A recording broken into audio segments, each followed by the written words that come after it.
In this video, we're going to start by taking a look at the Russell 2000, which has been a great gauge of risk on, risk off behavior for the overall market.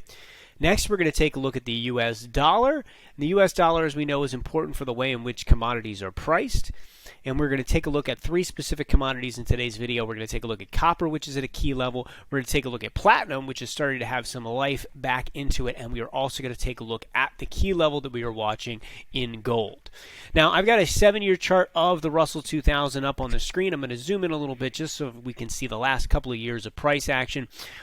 We have had this 170 zone. It acted as resistance for multiple years until we got to 2020 and we had our breakout. When we got that breakout, we traded in a nice sideways range for about 8 months and got our breakout to new all-time highs. Unfortunately, as we know, this was a false breakout because we were not able to hold above it. We immediately fell back into that range, right? Traded in here for a little bit, and this year we broke underneath.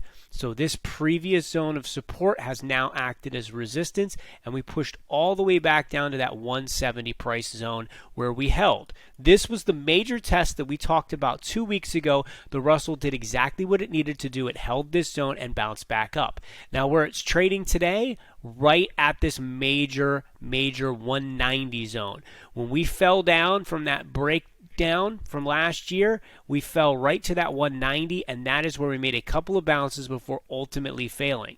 We know previous areas of support can then act as resistance. If the Russell fails right here, we're looking for that move back towards that 170 zone, and that's going to be the major test for the overall market. If we can break above that 190 zone, that would be very good price action for that risk on area of the market, and we'd be looking for that potential move back up to 210. Now, the US dollar, we have talked extensively about this.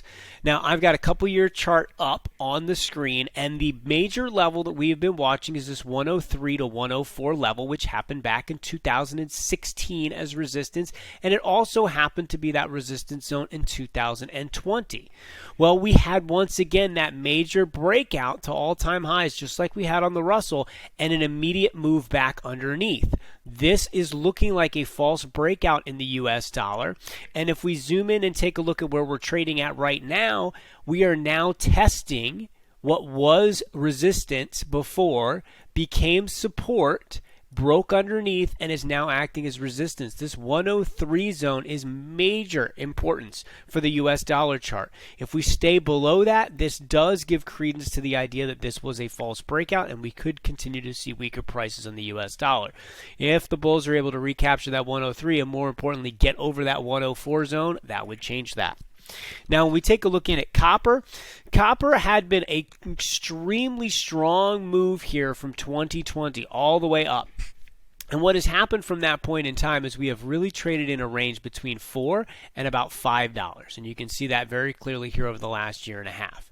Now, from the middle of last year, we had a essentially ascending triangle. And an ascending triangle pattern means we have a series of higher lows and a flat top resistance.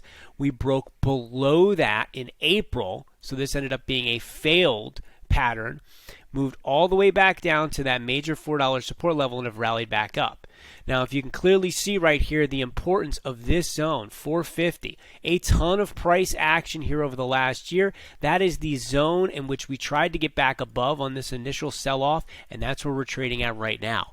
If the dollar continues to stay weak, right, and we move back up over 450, that would be a very good sign, not just for copper, but copper also being an important look at the overall economy because it is used in many building applications. So when the price of copper is going up, that usually means that we're seeing construction, infrastructure, and different things like that, money being spent there, and that is a good sign for the health of the economy. So we're really watching very closely what happens right here.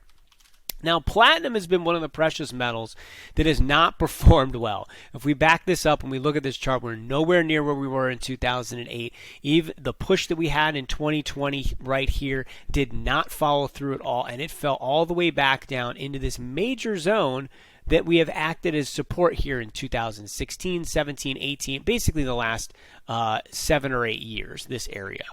We have been watching that 900 zone. I'm going to zoom in so you can see a little bit more of the importance of that level. We have tested that multiple times here over the last year, and every time we have held on. So this is very clear support. We had a strong sell right into it and made that nice bounce. We're back over that psychological $1,000 price point. The key to this chart is getting back up over 1,040 because that has been the key for the last 6 months. Acted as support, acted as resistance. What is it going to do right here? That is the big question. A move up would be very good. Platinum, yes, it's a precious metal, but it's also an industrial metal, and that's, if we see this continue to push up, again, another sign that would be good things happening in the overall economy. Now, gold, the key level that we're watching right here, and you can see the importance of this going back over the last couple of years. It's right here at this 1870 level, right? We had resistance. We did get up above it, but we're not able to hold. It acts as resistance again. When we broke out above this zone, it acted as support right here. It fell through, and now we're right back into this zone. So the real question that we've got right here, was this 1780 the major level of support? Is this a potential bull flag for that next leg higher? The key is going to be, can we get over that 1870 zone? If not, I would expect to move back down towards the bottom portion of the range, which has been the lows for the year. 3 times we have tested this area, and 3 times it has held. Now, the thing that we know, the more times the support or resistance get tested, the higher likelihood that it ultimately will break. So bulls really want to see this get up over that 1870 zone, because another quick test of this zone would put the bulls in a tough spot. As always, we've covered some really key levels for the overall market. If you guys would like to ask any questions, feel free to reach out to me at mtedeschi at Perspective Wealth Planner. You can give me a call at 814-580-9881. I hope you guys have yourselves a fantastic day. As always, I'll see you guys tomorrow. Take care.